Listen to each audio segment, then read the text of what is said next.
How you doing, everybody? My name is Cory, one half of the Lego Master team of the Brothers Who Brick from the hit TV show Lego Masters, and I'm here at the Rec Center of Westfield. I'm here to share some of my tips and tricks with you right here in Westfield. So I want you to take all the Lego that you have at home, put it right in front of you, and I want you to pay close attention because I'm going to show you some of the stuff that the masters learn and some of the masters know. First thing we're going to do is discuss Legos. There's no such thing as Legos. It's all about Lego pieces. And guess what? With you knowing what Lego pieces are, you'll be able to build anything you want. And if you need some more help, we have a Lego class right here at Westfield Rec. And guess who will be the teacher? Most likely me. So I want you to pay close attention to what I'm doing and what I'm showing you, and hopefully you can show us some of the cool stuff that you built at home, and you could be future Lego masters yourself. So come with me and let's begin. Now, building Lego is very, very easy for some people, and it can be very difficult. Some of the easier ways of building Lego that a lot of people do, children and adults, is something called stacking.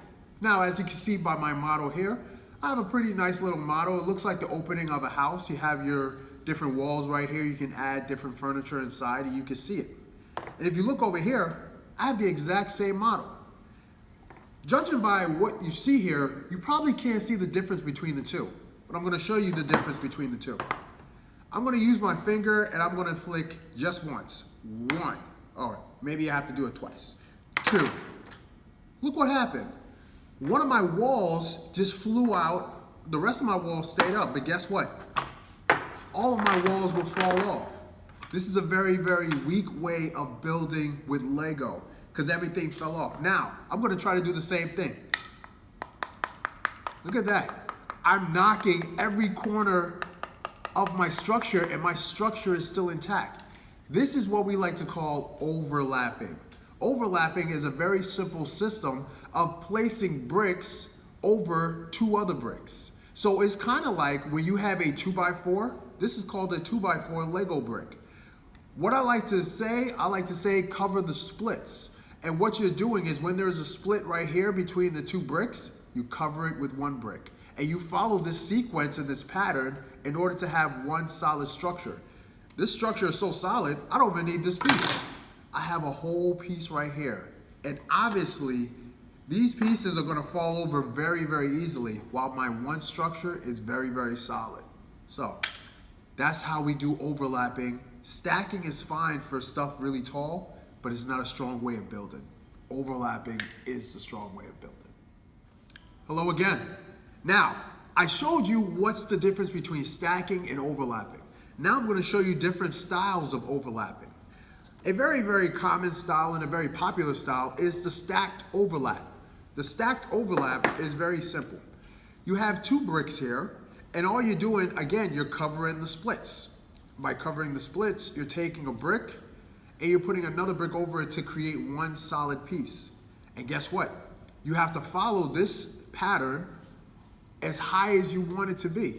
Now, that's one style. A second style is what we like to call a 4x4 overlapping stack. Now, this 4x4 is the reason why I call it 4x4 is because if you look right here, you count the studs 1, 2, 3, 4 going down and 1, 2, 3, 4 going across. 4x4. Now, as you can see here, this creates what we like to call kind of like an elevator. And that's how you would design that type of elevator by creating a overlapping 4x4 stack. And it's the same exact principle. You have 1, 2, 3, 4, 5, 6. You have about 6 bricks going across, and then you're covering those splits, these black ones, you're covering these splits. And then you have a third level. You can make it as high as you want though. And that's how you have that right here. And now, some more complicated type of overlapping are what we like to call the walls. Now these walls are very different because if you stack them aside from each other, you still have different designs and different ways of making an overlapping wall. And if you take it apart a little bit, you can actually You can actually connect them together to make a solid wall. But it's all about your imagination and what you can create. Overlapping is the superior method of building buildings, building walls, building all types of structures. So I would love to see what you can come up with your own designs and what kind of city you can make. Or you could even make this room that we're sitting in. Wouldn't that be cool? So give it a try. Hello, my name is Cory. Now, this right here may not seem like much, but this is more for my Lego master enthusiasts, the ones who really like to test themselves and push themselves. Some of the stacking that you see me do was not really good. Some of the overlapping that you see me do was very great. However, Lego has all different pieces and all different ways for you to learn. This right here is what I like to call my gear belt. Now, my gear belt has different types of gears connected to it. And I will show you a sneak peek of what they can do. As you can see, my gears can move. However, if I take one of those gears out, my small gear won't move. If I take another gear out, only one gear will move. The reason for this is because the energy that's being transferred into one gear cannot connect to the other gears because there's no gears here. This is what we like to call meshing.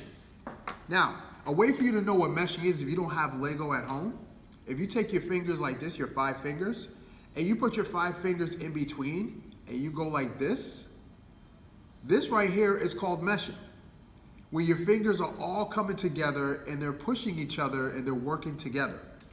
Now, on a gear, this is called teeth. Like your teeth in your mouth, these little things are called teeth. And these teeth connect to other teeth and they move together.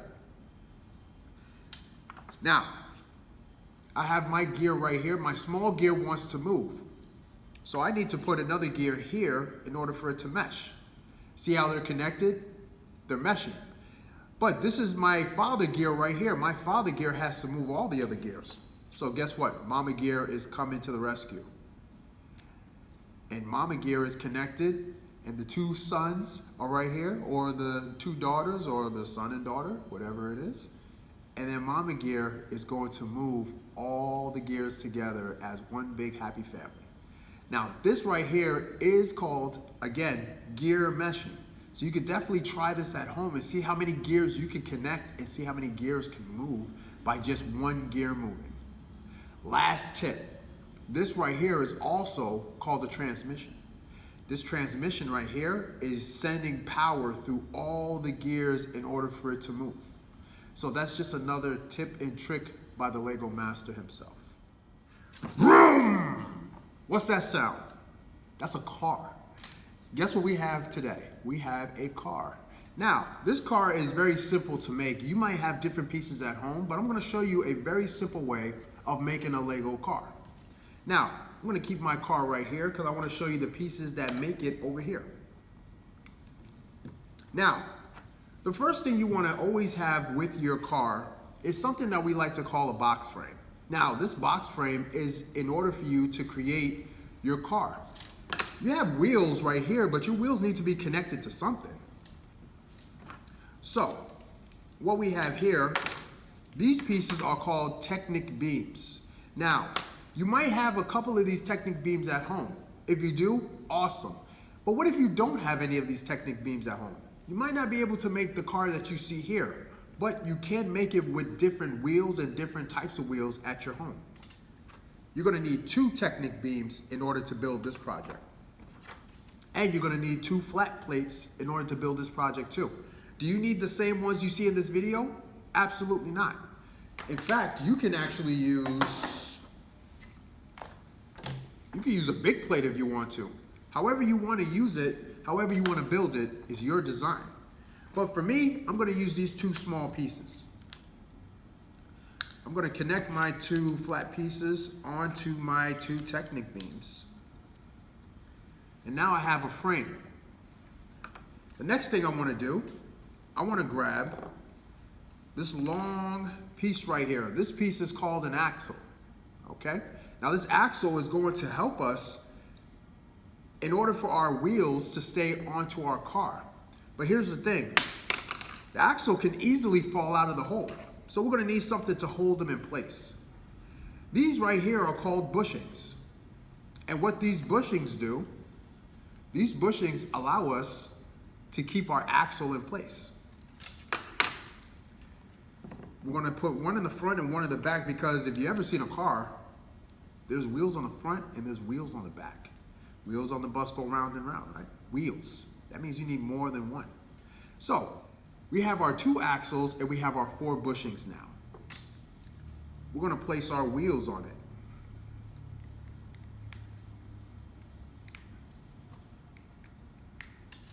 Now, we have our wheels and now we have our car.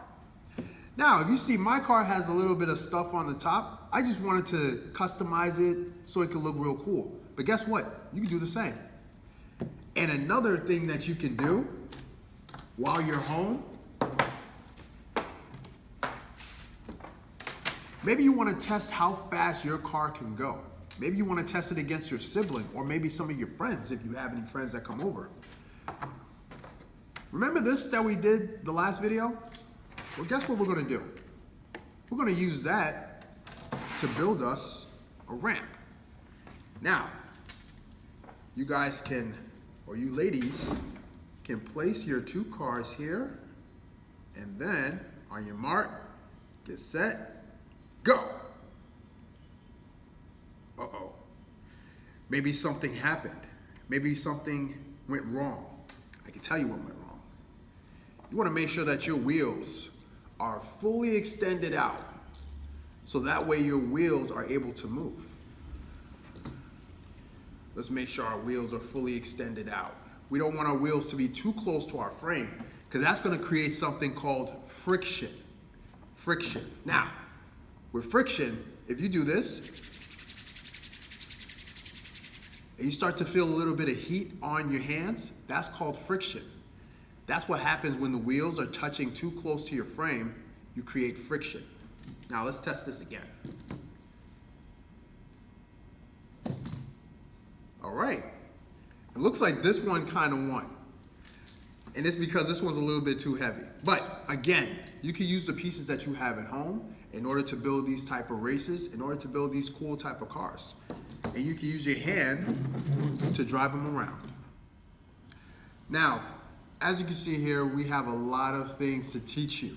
And we've only showed you a small piece of the iceberg. That means that there's so much more you can learn with Lego. Here are a couple of things that we see here. But if you want to learn more, if you want to know more, all you have to do is explore. That's what I love to talk about, Lego.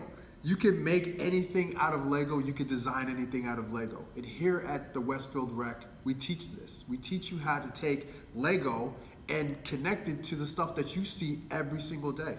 I know you've seen a car before, and I know you've been inside of a house before. So everything that you see here, you can actually build on your own. If you want to be able to learn more, and if you want to be able to build more, please look us up, check us out, and continue to build. As Will Arnett says on the show, get your brick on. Well, I can't say it like him, so I'm just going to say it very easy. Keep on building.